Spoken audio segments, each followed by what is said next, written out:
오늘 우리가 살펴보고자 하는 이 사무엘상 17장 앞에를 보게 되면 사무엘 선지자가 하나님의 명령을 따라 다윗을 찾아갑니다. 그리고 이제 기름을 부어서 다윗을 이스라엘의 왕으로 삼게 되지요. 그리고 난 후에 여호와께서 부리시는 악령이 사울에게 고통을 더하게 합니다. 그래서 다윗을 통해 이 악령을 떠나게 하는 그러한 사건을 통해 다윗이 이스라엘의 역사의 전면으로 등장을 하게 되지요.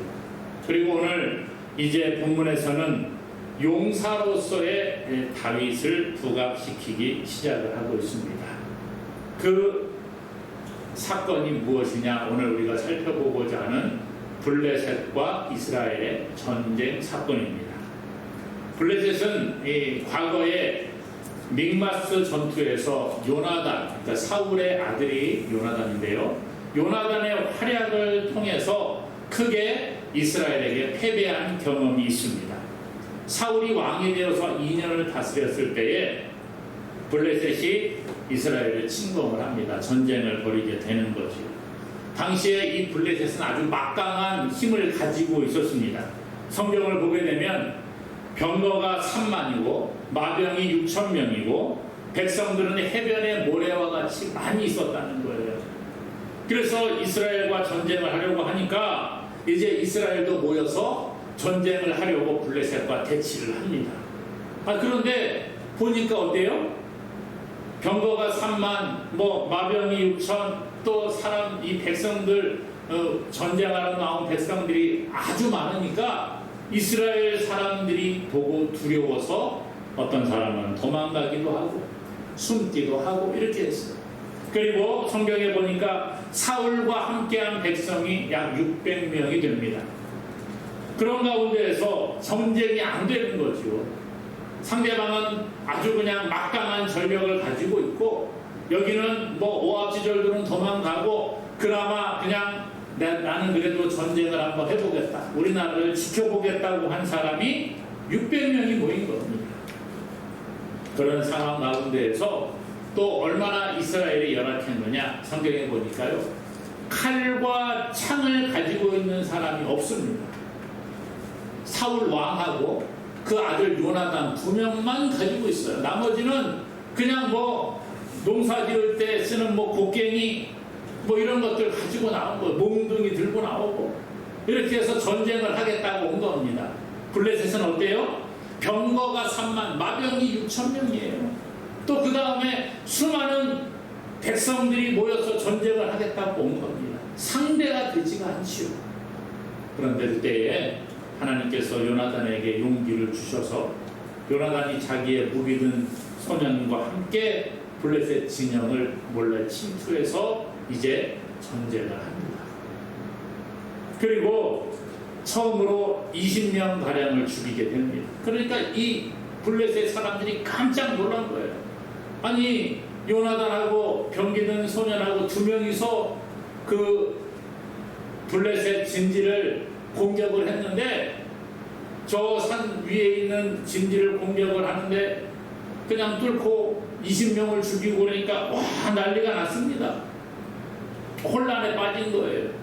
그러다가 하나님께서 그곳에 역사하셔서 이 블레셋 백성들이 두려움을 느끼고 공포에 떨면서 칼을 들고 막 전쟁을 하겠다고 시작을 하는데 서로 칼을 막 휘두르다가 자기들을 서로 죽이게 되는 일들이 일어나게 됩니다. 그것을 보고 이 이스라엘 백성들이 용기를 얻어서 전쟁을 하게 되고 블레셋 사람들을 물리치게 되는 일이 그 앞에 있었습니다. 그리고 나서 이제 블레셋은 크게 패한 다음에 자기네 나라로 도망을 하게 됩니다. 그런데 오늘 말씀해 보니까 블레셋 사람들이 다시 군대를 모아서 이스라엘을 공격을 해 오게 되는 것입니다. 군대를 모으고 이스라엘과 싸우기 위해 에베스 담림에 진을 치게 됩니다. 이스라엘도 전열을 갖추어서 엘라 골짜기에 그렇게 진을 치고 블레셋은 저쪽 산에, 이스라엘은 이쪽 산에 이렇게 이제 대치하고 싸움을 벌이려고 하고 있다는 것입니다. 왜 하필 이때일까? 블레셋이 그전에 크게 패하고 도망갔는데 왜 다시 전쟁하려고 왔을까? 그 배경을 보게 되면 참 재미가 있습니다. 사울이요, 하나님의 명령을 따라 아말렉을 진멸하라 그래서 아말렉과 전쟁을 해서 크게 이깁니다. 그리고 아말렉을 다 죽여야 되는데 아말렉 백성은 죽이고 그 왕 아각은 사로잡습니다. 그리고 그 짐승과 동물을 다 없애버리라 그랬는데 이 아말렉 왕 아각의 양과 소와 가장 좋은 것들, 또 기름진 것과 어린 양을 남겨두게 되는 거예요. 욕심이 생겼다는 거예요. 하나님의 명령을 따르지 않습니다. 하나님이 도와주셔서 이 아말렉을 진멸하도록 하셨는데 왕을 살려뒀어요. 왜 그러냐? 왕을 살려서 포로로 데리고 와서 이스라엘이 보는 앞에서 사울이 죽이게 되면 자기의 위상이 올라간다 생각을 했습니다. 과거에는 전쟁에 그런 일들이 많이 있었거든요. 또 이렇게 짐승을 너무 좋으니까 죽이려니까 너무 아까운 거예요. 그래서 살려 가지고 왔습니다. 그런데 하나님께서 사무엘 선지자를 보내서 왜 그렇게 했는지 물어보니까 변명만 늘어놓는 거예요. 하나님께 제사 지내려고 이 좋은 것들 남겨놓았습니다. 그리고 아각은 그냥 말을 못하지요. 그리고 나중에 죽이게 되는 거예요. 이런 사건을 통해서 하나님께서 사무엘을 통해 말씀하시는 거예요. 사울왕, 내가 너를 버렸다. 너는 내 말을 듣지 않으니까 내가 너를 버렸다. 이렇게 말씀해요. 내가 너를 버려 이스라엘의 왕이 되지 못하게 하겠다. 그렇게 말씀하시죠. 그 후에 하나님의 영이 사울을 떠나게 되고 하나님이 부르시는 악령이 사울에게 임하게 됩니다. 그러니까 이 사울은요, 악령으로 말미암아 고통을 받는 거예요. 병세가 점점 악화가 됩니다. 다윗이 와서 수금을 타면서 그 악령을 쫓아내기도 하는데 또 다시 또 들어와 갖고 사울을 괴롭히고 이렇게 되죠. 그러니까 왕이 막 악령에 시달리고 어려움을 겪으니까 어떻게 되겠어요? 나라를 잘 다스리지 못하게 됩니다. 그러니까 지도력의 공백이 생기는 것입니다. 이스라엘이 점점 침체하는 거예요.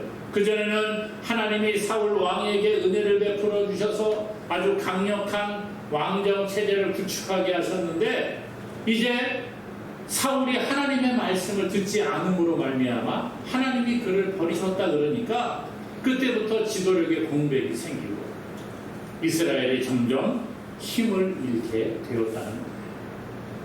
그러니까 블레셋이 그것을 알고 있겠지요.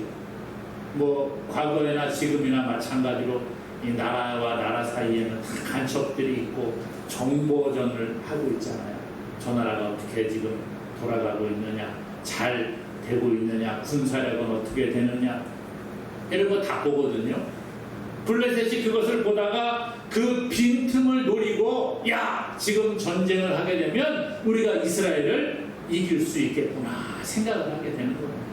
그래서 블레셋 사람들이 모여서 이스라엘을 침공을 하기 시작을 했다라는 것이죠. 우리의 대적 마귀는 틈만 나면 하나님의 백성들을 공격해 오려고 합니다.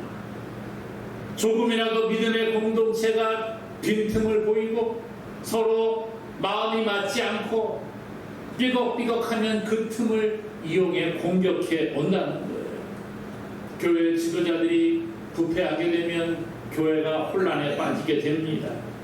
또 교회가 어려움을 겪기도 합니다. 교회의 공동체 안에서 서로 마음이 하나가 되지 못하면 교회가 흔들리고 깨지는 것들을 많이 보게 된다는 것입니다.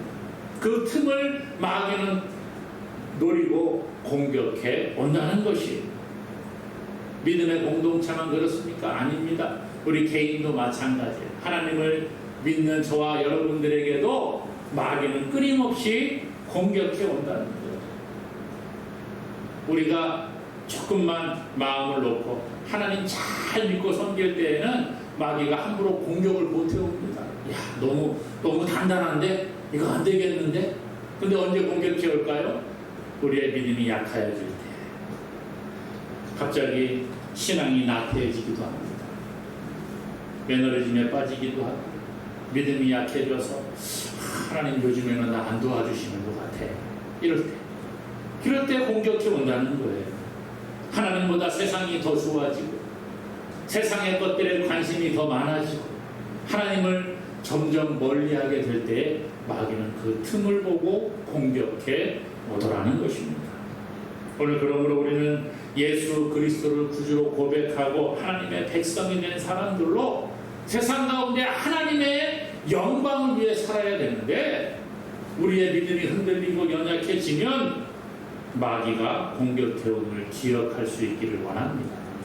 오늘 보세요. 이스라엘이 지금 사울 왕의 지도력에 공백이 생기고 그냥 대충 그렇게 살아가기 시작을 하니까 블레셋이 다시 침공을 해오고 있더라는 거예요.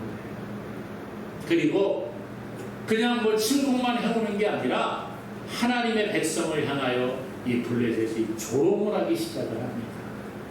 하나님의 사람들이 잘못 살게 되면 조롱거리가 된다는 거예요. 오늘 보세요. 블레셋이 이제 이스라엘을 공격하려고 왔습니다. 그리고 대치하는 상황 가운데 있어요. 그때 말씀해 보니까 블레셋 장군 골리앗이라는 장군이 싸움을 도두러 나옵니다. 이 당시에 뭐 우리도 옛날에 영화 같은 데 보면은 그런 거 나오잖아요. 막 장수 하나가 말 타고 다 가고, 야 나하고 한번 싸워보자 이러고 막 그러면 저쪽에서도 그러면 내가 나가겠습니다 그러고 나가서 서로 싸우는 거예요. 이게 싸움을 도두는 사람이라고 그러죠.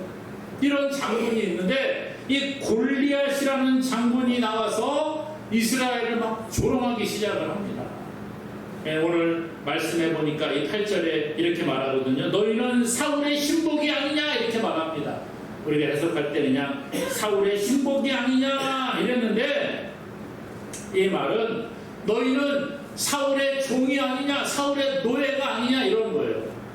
아니, 사울이 물론 왕입니다. 그리고 이스라엘 일반 여기 모인 사람들은 백성들이죠. 근데 백성이 종은 아니잖아요. 백성이 노예는 아니잖아요. 그런데 이 블레셋 장군 골리앗이 이렇게 사람들을 자꾸 막 쑤셔넣는 거예요. 조롱을 하면서 너희는 야 사울의 노예와 같은 삶을 살아가지 않느냐? 야 아니면 한번 나와봐. 그렇게 조롱을 합니다. 그뿐만이 아니에요. 10절에 보니까요. 그 블레셋 사람이 또 이르되 내가 오늘 이스라엘의 군대를 모욕하였으니 사람을 보내어 나와 더불어 싸우게 하라 이렇게 말하고 있습니다. 이스라엘의 군대를 모욕하였다. 이스라엘의 군대, 이들도 알고 있습니다. 이스라엘은 하나님을 섬기는 백성이라는 걸 알고 있어요. 여호와 하나님을 섬기는 걸 알아요. 그러니까 전쟁에 나가는 사람들은 여호와의 군대로 나가는 겁니다. 이스라엘의 군대로 하나님의 전쟁을 우리가 하고 있다. 이런 인식이 이들 가운데 있었습니다.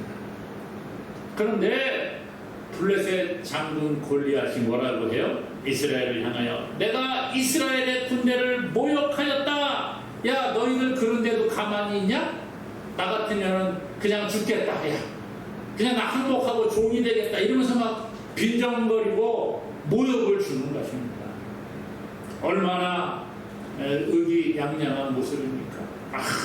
내가 너희들 보니까 싸움에 나오지도 못하고 그냥 그렇게 무슨 쥐새끼처럼 숨어 있는 거 보니까 너희들 안 되겠구나. 야 그냥 항복해라. 너희들 우리의 종이 되어라. 그렇지 않으면 나와 한번 전쟁을 할 수 있는 싸울 만한 사람이 있으면 나와봐라. 이렇게 골리앗이 오만하게 덤비고 있더라는 것입니다.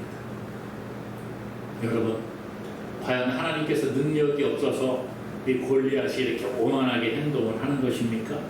그게 아니라는 거예요. 그런데 왜 이런 일이 일어났어요? 이스라엘 사람들이 하나님의 말씀을 따르지 않았습니다. 사울 왕이 하나님의 명령을 거역했습니다. 그리고 이스라엘 백성들도 거기에 동조를 했습니다. 그로 말미암아 이런 일들이 일어나는 거예요. 하나님이 사울 왕을 떠남으로 말미암아 이런 일들이 일어나게 되고 하나님의 백성들은 조롱거리가 되고 더 나아가서 하나님의 그 영광이 가리우는 하나님께서 모욕을 받는 상황까지 오게 되었다라는 것입니다. 오늘 우리 이거 잘 기억해야 합니다. 하나님의 백성들, 하나님을 믿는 저와 여러분들이 세상에서 잘못 살면 우리만 욕먹는 게 아니에요. 누가 욕먹어요? 하나님께서 욕먹는 거예요. 그래서 중요한 겁니다. 우리는 하나님의 백성으로 세상 가운데 살아가는 거예요. 그런데 우리가 하나님의 백성으로 하나님의 영광을 나타내고 세상에 선한 영향력을 끼쳐야 됨에도 불구하고 그렇게 살지 못하면 어떤 일이 일어나느냐? 하나님을 욕보이고 하나님의 사람들이 욕을 먹게 된다는 것입니다. 믿음의 공동체가 조롱거리가 되는 거예요. 우리의 대적 마귀는 믿음의 공동체를 파괴하기 위해 끊임없이 공격해 오고 있다라는 거예요. 그러므로 우리 할 일은 뭡니까? 끊임없이 깨어서 마귀를 대적해야 한다는 거예요. 베드로전서 5장 8절 9절에 말씀하고 있습니다. 근신하라 깨어라 너희 대적 마귀가 우는 사자같이 두루다니며 삼킬 자를 찾나니 너희는 믿음을 굳건히 하여 그를 대적하라. 이는 세상에 있는 너희 형제들도 동일한 고난을 당하는 줄 알미라. 그랬습니다. 마귀가 우는 사자같이 두루다니며 삼킬 자를 찾는다는 거예요. 야, 오늘은 누구를 넘어뜨려 볼까? 야, 누가 빈틈이 있나 한번 찾아다녀보자. 그리고 열심히 찾아다니는 거예요. 그러다가 우리를 공격해 오는 것입니다. 그러므로 우리가 할 일은 뭐냐? 믿음을 굳건히 하고 마귀를 대적하라는 거예요. 어떤 분들은 그럽니다. 아유, 목사님, 왜 자꾸 나만 이런 일이 생길까요? 그렇게 말씀하시는 분들이 계세요. 내가 생각할 때는 나만 자꾸 어려운 일이 생기고 나만 자꾸 일이 꼬이고 안 되는 것 같고 좀 예수님 잘 믿어보려고 하면 자꾸 어려운 일이 생기고 그런 것 같이 느껴질 때가 있어요. 그런데 오늘 말씀 뭐라고 합니까? 예? 너희 형제들도 동일한 고난을 당하는 줄을 알미라. 세상에 있는 너희 형제들도 동일한 고난을 당한다는 거예요. 야, 너만 그런 게 아니야. 예수 믿는 사람은 다 그래. 그렇게 말씀하고 있다는 거예요. 예수 믿는 사람들을 향하여 마귀는 끊임없이 공격을 해옵니다. 세상에 있는 사람들 공격 안 해요. 왜요? 그냥 자기 지배하에 있으니까 내버려 두는 거예요. 어떻게 살든지 그냥 편하게 살도록 내버려 둡니다. 그런데 예수 믿는 사람들에게는 어려움이 찾아올 때가 있어요. 왜 그래요? 우리와 마귀는 대적 관계에 있기 때문이라는. 그래서 빈틈을 노리고 공격해 옵니다. 아, 왜 나에게만 이런 일이 있느냐가 아니라는 거예요. 세상에 있는 너희의 형제들도 동일한 고난을 당하는 줄을 알미라 그랬어요. 나만 그런 게 아니라 말을 안 해서 그렇지 옆에 앉아 계신 분, 앞뒤에 계신 분들 다 마찬가지라는 거예요. 다른 교회 다니고 큰 교회 다니는 사람들은 괜찮고 돈 많은 사람은 괜찮고 장로님은 괜찮고 권사님은 괜찮고가 아니에요. 다 똑같다는 거예요. 그때 어떻게 하라고요? 마귀를 대적하라 그랬어요. 마귀가 끊임없이 우리를 공격해 오는 거예요. 그때 우리 할 일은 자꾸 깨어서 그러면 안 되지. 지금 마귀가 나를 공격해 오는구나. 이런 마음을 가지고 영적인 전쟁에 임하는 저와 여러분 되기를 간절히 축원합니다. 이것이 필요합니다. 오늘 보십시오. 블레셋이 이스라엘을 공격을 해옵니다. 블레셋 진영에서 싸움을 도두는 자가 나왔습니다. 얼마나 사람들을 두렵게 하는지 몰라요. 마귀는요, 사람들을 두려움에 빠지게 만들고 있어요. 오늘 보십시오. 골리앗, 가드 사람 골리앗은 일반 사람들이 보기에는 아주 무시무시한 모습을 하고 있습니다. 오늘 4절부터 7절까지 쭉 보게 되면 이 싸움을 도두는 자 이름은 골리앗이라고 이름하는 가드 사람인데요. 성경에 보니까 키가 얼마냐? 6규빗 한 뼘이 되었다. 규빗은 여기 손부터 팔꿈치까지의 길이를 이야기합니다. 뭐 46cm, 뭐 47cm 이렇게 이야기하는 분들도 계시는데, 그러니까 얼마나 되느냐? 거의 3m 가까이 되는 거예요. 키가 3m 가까이 되니까 와, 진짜 거인족이죠. 거인족. 머리에는 노투구를 썼습니다. 비늘 갑옷을 입어서 몸을 보호하고 있습니다. 갑옷의 무게만 해도 여기 보니까는 갑옷의 무게가 놋 5,000세겔이다. 무게가 57kg 정도 된다는 거예요. 아니, 우리 같으면 57kg 그렇게 뭐 걸치기만 해도 쓰러지지 않겠어요? 근데 덩치가 어마어마하고 힘이 얼마나 셌으면 갑옷의 무게만 57kg 정도 됩니다. 다리에는 놋 각반을 차고 있습니다. 놋 단창을 메고 있습니다. 창을 들었었는데 자루는 배틀채가 있고, 창날의 무게만 해도 여기 보니까 철 600세겔이라 그랬어요. 한 7kg 정도 된다는 거예요. 어마어마하죠. 우리는 7kg짜리 뭐 물건 하나 들으려고 힘들 텐데, 그걸로 사람 한 번 팍 휘두르면 그냥 끝장이 나는 거예요. 그런 어마어마한 거인이 탁 나타나가지고 사람들에게 말하는 거예요. 야, 너희 중에서 나하고 싸울 사람 한번 나와봐. 야, 이 겁쟁이들아, 구멍에 숨어있지 말고 나와라. 야, 네가 하나님의 군대라면서 야, 무슨 그런 여기 나오지도 못하는 것들이 그렇게 까불고 있냐, 이렇게 조롱하는 거예요. 거인 골리앗, 덩치만 큰 게 아니라 힘도 세고, 뭐 싸움을 도두는 자라고 했으니까 얼마나 이 훈련된 군인이겠어요. 장군이겠어요. 중무장을 하고, 앞에 보니까 방패 든 사람이 또 앞에 서 있습니다. 그러니까 뭐 화살이 날라와도 방패로 다 앞에 막아주고, 골리앗은 가까이 오면은 막 이 창을 휘둘러가지고 배틀채 같은 걸 막 휘둘러가지고 사람을 죽이는 그러한 강한 용사였다는 겁니다. 그 사람이 뭐 앞에 나와갖고 위협을 하는 거예요. 얼마나 무서웠을지 상상이 안 되는 거죠. 말씀에 보면 이스라엘 사람들이 크게 두려워했다 그랬어요. 11절에 그러잖아요. 사울과 온 이스라엘이 블레셋 사람의 이 말을 듣고 놀라 크게 두려워하니라.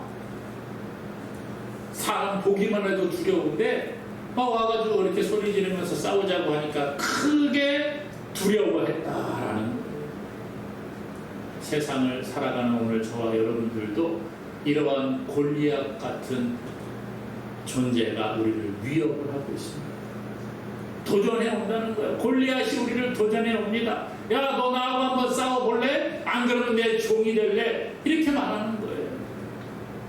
마귀는 끊임없이 우리에게 매우 강한 모습으로 나타나서 우리를 위협하고 두려움 가운데 빠지게 만든다는 거예요. 낙심 가운데 빠지게 만든다는 거예요. 그래서 우리 앞에 있는 문제, 우리 앞에 놓인 환경이 너무나도 크고 무서워서 우리가 주저앉게 만들려고 하고 있다는 것입니다. 그러나 우리가 분명히 깨달아 알아야 되는 것은 이것은 마귀의 수작에 불과하다는 거예요. 겉으로 보기에는 무시무시하고 어마어마해 보이지만 하나님이 함께 하시는 하나님의 사람들 앞에서는 한낱 아무런 힘이 없는 존재에 불과한 줄로 믿으시기를 바랍니다. 물론 뭐 우리가 잠깐 고통 가운데 빠지게 할 수는 있습니다. 마귀는 우리의 삶을 때로는 조금 힘들게 할 수 있고 우리를 지치게 하기도 하고 어려운 상황에 우리를 빠지도록 끌고 갈 때가 있습니다. 때로는 하나님이 계시지 않는 것처럼 느껴지도록 우리를 착각에 빠지게 만들기도 한다는 거예요. 그러나 우리가 분명히 알아야 하는 것은 이러한 마귀의 계략에 속지 말아야 한다는 거예요. 우리 앞에 놓인 문제가 커 보이고 내가 감당할 수 없을 것 같은 그러한 모습으로 우리를 공격해 오지만 그것은 아무 힘이 없는 줄로 믿으시기를 바랍니다. 고린도전서 10장 13절에 말합니다. 사람이 감당할 시험 밖에는 너희가 당한 것이 없나니 오직 하나님은 미쁘사 너희가 감당하지 못할 시험 당함을 허락하지 아니하시고 시험 당할 즈음에 또한 피할 길을 내사 너희로 능히 감당하게 하시느니라. 감당할 시험만 우리에게 주시고 혹시 시험이 올 때에도 피할 길을 주셔서 능히 감당하게 한다는 거예요. 그러니까 우리 앞에 놓인 문제들, 우리에게 다가오는 어려움들을 우리가 능히 감당하게 하시는 줄로 믿으시기를 바랍니다. 그러므로 믿음의 눈으로 지금 현상을 바라보아야 합니다. 믿음의 눈으로 나에게 다가오는 문제들을 바라보아야 합니다. 믿음의 눈으로 지금 어려운 일들을 바라보고 나아갈 수 있기를 원합니다. 믿음의 눈이 있는 자가 하나님의 도움 가운데 승리하게 되는 것이요. 우리의 삶 가운데 마귀는 끊임없이 우리의 빈틈을 공격해오고 우리에게 두려움을 가져다 줍니다. 그럼에도 불구하고 우리가 알아야 될 것은 내 앞에 있는 현상, 내 앞에 있는 문제가 아니라 우리와 함께 하시는 하나님을 바라보는 믿음이 있기를 원합니다. 예수 그리스도께서 죄와 죽음을 이기시고 부활하시고 승리하셨던 것처럼 오늘 우리에게도 그 승리를 약속해 주셨습니다. 그 믿음으로 세상 가운데 승리하는 저와 여러분 되기를 주님의 이름으로 간절히 축원합니다.